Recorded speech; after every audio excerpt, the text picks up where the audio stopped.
Hello, it's Shari here, and today I'm going to be making this fall thanks card featuring some colored pencil coloring on that cute little basket of apples from Thanks a Bushel. So first thing I'm going to do is stamp out my images here, and I've got this basket of apples, and I'm going to be stamping it with the black licorice lawn fawn ink because I'm going to be doing colored pencil coloring, so I don't have to worry about my ink smearing. And then I'm also going to stamp out the single apple here. And I'm going to add a little, I like the smiley face with the little hearts for eyes, so I'm adding that to one of those. And I've already went ahead and picked out my colors here based on some apples that I had colored before. I'm going to be making some green apples, some red apples, and some yellow apples. And I use Prismacolor Colored pencils, and I'm just going to be blending them just with the pencils. I'm not using anything extra. And the key to this is to just build up the color from the lightest to the darkest, start light, and then go from there. I'm going to speed things up just so you can see all my coloring and I don't leave anything out. So you can see I started with the lightest green, kind of where my highlight would be. Now I'm going in with the mid-tone green, and I've gone back with the lighter, and I can kind of blend where those two overlap. And then I can go in with the darkest one at the bottom and where my shadows will be. And it's just like Copic coloring in a way where you kind of just work. You go from the darkest to the next one and blend out the dark one, and then you go with the lightest and blend that one out. So it works in the same respect, except for the fact that you really need to just start light and build up color with pencils. It's hard to take color away with a pencil. There's no magical blender pen like there is with Copics to kind of remove color.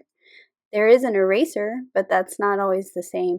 So that's the key, and my tip is to just start light and build up from there. Give more pressure the more pigment you want, but don't start that way. So I'm just going in and blending with the lighter one with the yellow here, and I'm going to do the same on the red just like I did with the green and the yellow. Start with the lightest at the top, then my mid-tone,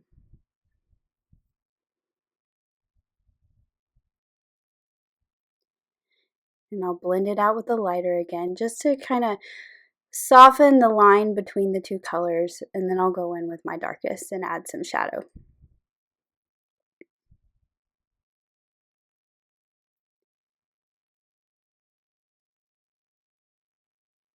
I've got a couple more greens, and these are different greens than I used in my green apple, just so that the leaves didn't look the same as the apple. So these are a little darker and a little brighter. Now to color my basket, I'm going to use kind of two different shades of brown. I don't want it to all look the same. So I'm using some lighter ones with a little bit of a red tone for those vertical pieces. And I just went in with the lighter. Now I'm going in with the darker that has a little more red in it. And I'm just putting that dark shadow kind of under where those horizontal bands would be.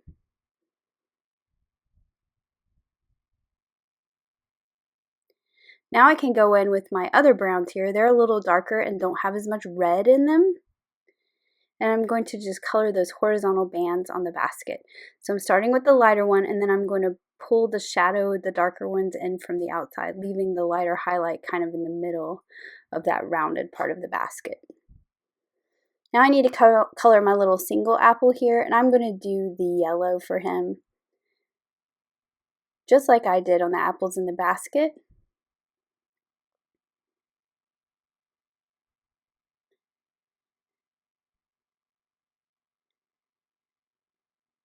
And then I wanted to add a little bit of rosy cheeks, so I'm going to find my blush pink pencil here and just add very subtle rosy cheeks. It's kind of hard to see, but you can see them in real life. Now I'm going to use the matching dies, the coordinating dies, and cut out my basket of apples and my little smiling apple here. So I just hold those in place with some Post-it note tape once I have them lined up. And then I can just run it through my Cuttlebug. So now that I've got those cut out, I'm just going to set them aside, and I'm going to start assembling my card. I have a piece of very wide burlap ribbon here. It actually has a wired edge to it. And I'm going to put this on this wood grain card here. This is the 4-bar card in the Walnut from Fawn. And I'm just going to add this to it to kind of create a stripe down the center and add some texture to this card. So I'm going to be using some double stick tape, and I have this lined up on my grid mat here. You can see that ribbon is about 2 inches wide, so I can see where I need to put my double stick tape just to go on the edges of the ribbon. That's where I'm going to start. So I want to make sure that that burlap is held down on the edges. And I'm cutting it a little long, and I'm just going to trim off the tails of that adhesive tape once I'm done here. So I'm going to do both sides.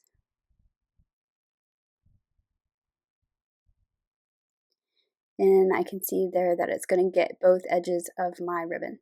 So I've added a couple more pieces down the center just so it gets held into place really well. And then I'm going to trim off the excess here. This is a good way to make sure that it goes the full length of your card and there's no edges that are going to be hanging out there with no adhesive. Now I've pulled off the backing and I'm ready to put my burlap ribbon down. So I'm going to line it up with my grid mat here just so I can make sure things are straight.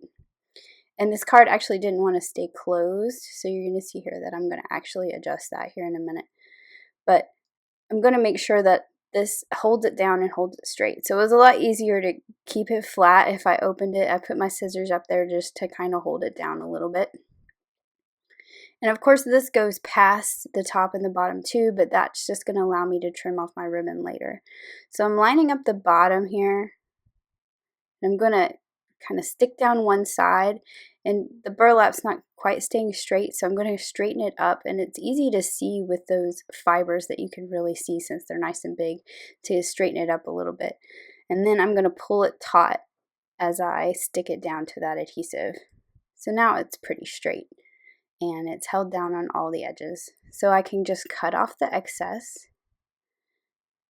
And I'm sure to use my scissors. I keep this one pair of scissors just for cutting ribbon, so it'll cut nice and clean and not leave any frayed edges. So now I've got a nice cool textured burlap background, and I like that that ribbon leaves kind of a finished edge to it as well. Now I'm going to do my sentiment, and I have a piece of scrap chili pepper cardstock here, and I'm going to be doing some white embossing. So I used my embossing powder tool there just to remove the static. I'm using the thanks sentiment from the big Scripty words because these have matching dies, so this is going to be fun to just cut out once it's embossed here. So I'm just going to line that up, center it on that piece because that piece is cut to exactly the right width of the card I already have, so I'm not going to have to do any more trimming on my sentiment. And then I'm just going to add that white embossing powder.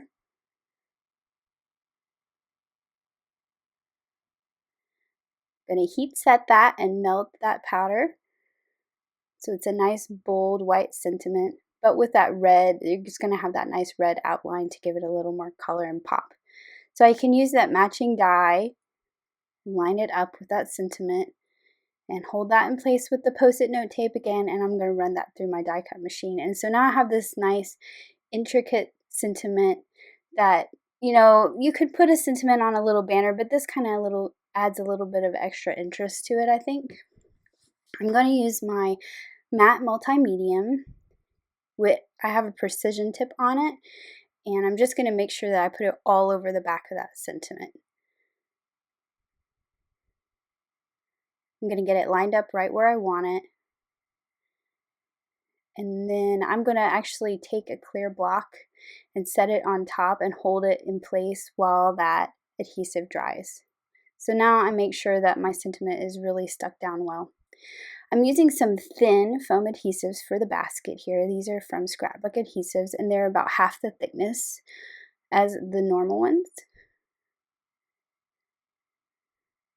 And then for the little apple, it's going to kind of overlap. So what I'm going to do is take one of the thick adhesives for the part of the apple that goes off the basket, and then a thin one for the part of the apple that's going to go on top. So I have a thick and a thin. And that way it kind of sets up a little bit from the basket as well and gives it even more dimension.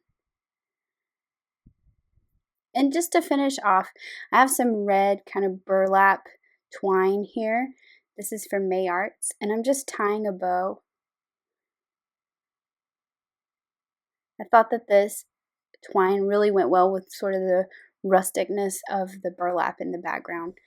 And I'm just going to put this on the basket here. I'm going to use a little bit of that matte multi-medium again. And just put a dot of it right in the center of that top band of the basket.